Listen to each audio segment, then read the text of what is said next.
बिहार के कटिहार में भाकपा माले एमएलए महबूब आलम पर इलाहाबाद बैंक के मैनेजर की सरेआम पिटाई का आरोप लगा है।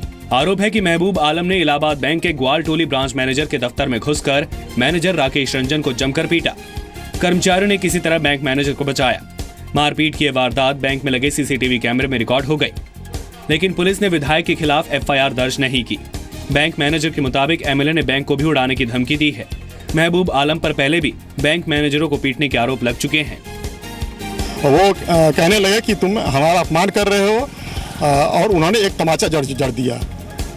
इसके बाद वो अपने लोगों से मुझे बाहर खींच कर ले जाने को कहा और उन्होंने कहा, आदेश दिया, अपने लोगों को आदेश दिया कि इसे बाहर खींच कर ले चलो, वहाँ इसे मारेंगे। इसके बाद कुछ देर के बाद जब वो बाहर चले गए, बाहर से ही शाखा को बम से उड़ाने की धमकी देने लगे।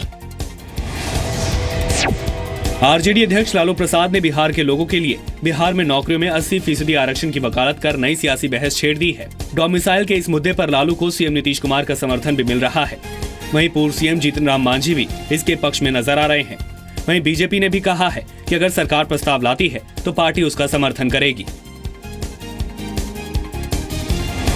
छत्तीसगढ़ के बस्तर में स्पेशल डीजी एंटी नक्सल ऑपरेशन डीएम अवस्थी ने कहा कि पहली बार नक्सल प्रभावित इलाकों में सुरक्षा बल नक्सलियों पर हावी हो रहे हैं। उन्होंने सीआरपीएफ, बीएसएफ, आईटीबीपी, एसटीएफ और डीआरजी के सुरक्षा बलों के काम की तारीफ की।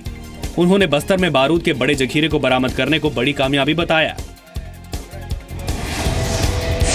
छत्तीसगढ़ के जशपुर में किसानों के नाम पर फर्जी तरीके से केसीसी लोन निकालने और व्यापारियों की साठगांठ से सहकारी समिति से मिलने वाली खाद की कालाबाजारी की जांच शुरू कर दी गई है। बगीचा पुलिस ने इस मामले में व्यापारियों के यहां छापेमारी भी की। साथ ही सहकारी समिति के प्रबंधक के खिलाफ केस भी दर्ज किया गया है। जशपुर के बगीचा में पिछले 6 महीनों से फर्जी पर्चा पट्टा तैयार कर सहकारी समिति से खाद निकालकर कालाबाजारी की जा रही है। ये पट्टा उन किसानों के नाम पर बनाया जाता था जिनके पास कोई जमीन ही नहीं है।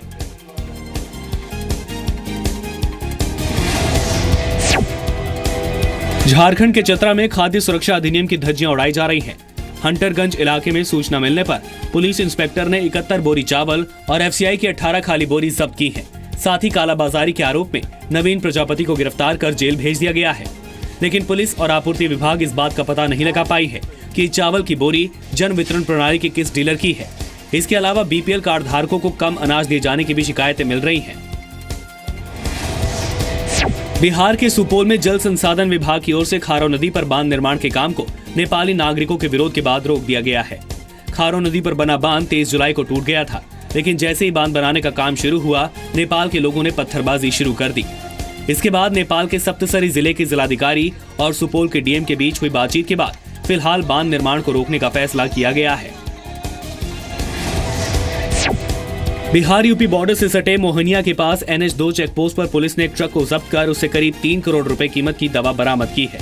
इस मामले में पुलिस ने ट्रांसपोर्टर और ड्राइवर को जेल भेज दिया है। दवा की ये बड़ी खेप वाराणसी भेजी जा रही थी। पुलिस ने गुप्त सूचना के आधार पर NH2 पर ट्रक को उस वक्त पकड़ा जब ट्रक ड्राइवर गाड़ी समेत भागने की फिराक में था। ड्राइवर के पास से 3 करोड़ रुपए की दवा से जुड़ा दस्तावेज भी नहीं था।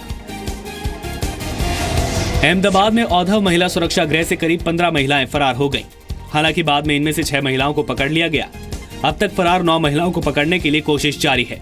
पुलिस इन्हें पकड़ने के लिए सभी प्रमुख बस और रेलवे स्टेशनों पर नजर रखे हुए है। श्रीनगर में लोगों ने यूनाइटेड नेशनल सैन्य पर्यवेक्षक ऑफिस के पास प्रदर्शन किया। गुपकर रोड पर लोगों की भीड़ को तितर बितर करने के लिए पुलिस ने आंसू गैस के गोले भी छोड़े। दूसरी ओर अलगाववादी नेता मीरवाइज को पुलिस ने हिरासत में ले लिया।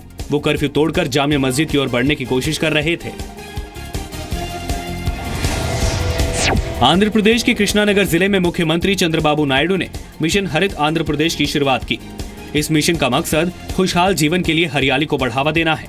इस मौके पर उन्होंने वनम मनम का नारा भी दिया और पौधे भी लगाए। सीएम नायडू ने लोगों से अपने आसपास ज्यादा से ज्यादा पौधे लगाने की अपील की। इस मिशन के तहत 2029 तक राज्य में हरियाली के कवर को 50% तक ले जाना है। फिलहाल राज्य के कुल क्षेत्रफल के 23% हिस्से पर ही हरियाली है।